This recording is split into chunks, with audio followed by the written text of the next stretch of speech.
உங்கள் தந்திவன் தொலைக்காட்சியில் தினமும் ஒரு சர்ப்ரைஸ் மாலை 6 முதல் 7 மணி வரை காணத் தவறாதீர்கள்.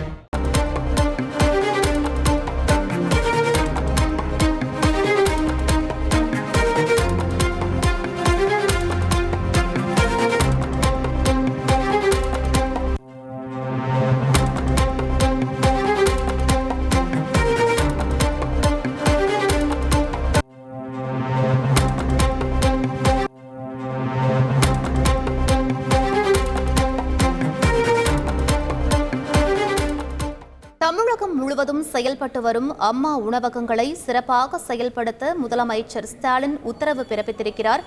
மேலும் பல்வேறு அறிவுரைகளையும் வழங்கியிருக்கிறார் முதலமைச்சர். கூடுதல் விவரங்களை எமது செய்தியாளர் பாஸ்கரிடம் கேட்டு பெறலாம்.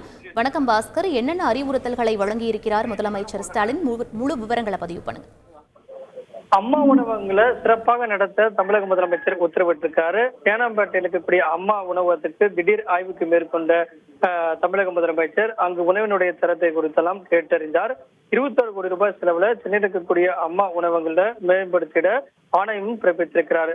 ஏற்கனவே இருக்கக்கூடிய அம்மா உணவகங்கள்ல அடிக்கடி அமைச்சர்கள், சட்டமன்ற உறுப்பினர்கள், உள்ளாட்சி பிரதிநிதிகள் திடீர் ஆய்வு மேற்கொண்டு உணவின் தரத்தை ஆய்வு செய்ய வேண்டும். ஏழை எளிய மக்களுக்கு தொடர்ந்து உணவு கிடைப்பதை உறுதி செய்ய வேண்டும். குறிப்பாக சென்னையில 200 கோட்டங்கள்ல 7 அரசு மருத்துவமனைகள்லயும் 388 அம்மா உணவகங்கள் செயல்பட்டு வருகிறது. இது ஏழை எளியோருக்கு பயனளிக்கும் வகையில் இருக்கிறது. சுமார் 1,05,000 பேர் நாள்தோறும் பயனடைந்து வராங்க. அங்கு உணவு அருந்தக்கூடியவர்கள்ல ஒரு ஆண்டுல சுமார் 4 கோடி ரூபாய்க்கு 4 கோடி முறைக்கு மேல உணவு உண்றாங்க. அங்கு அரிசி, கோதுமை இந்த மானிய விலையில நுகர்பொருள் வாணிப மூலமாக கொடுக்குறாங்க. காய்கறி சமையல்லாம் அந்த சமையல் எரிவாயெல்லாம் கொடுத்து அங்க சமைக்கக்கூடிய நடவடிக்கைகளும் தொடர்ந்து மேற்கொள்ளப்பட்டு வருகிறது. இதன் மூலமாக பயனடையக்கூடியவருடைய எண்ணிக்கையும் அதிகரித்த வண்ணம் இருக்கிறது. இதை கருத்தில் கொண்டுதான் சென்னை மட்டும் இல்லாமல் எங்கெங்கெல்லாம் அம்மா உணவகம் இருக்கிறதோ அங்கெல்லாம் ஆய்வு மேற்கொள்ள வேண்டும். தொடர்ந்து அம்மா உணவகங்கள் தொடர்ந்து செயல்பட அதை உறுதி செய்ய வேண்டும் அப்படிங்கிறது தமிழக முதலமைச்சருடைய உத்தரவாக இருக்கிறது. இதன் காரணமாக சென்னை மாநகரத்தில் கூட பட்ஜெட்ல கூட அம்மா உணவகத்துக்கு கூடுதல் நிதி ஒதுக்கப்பட்டது.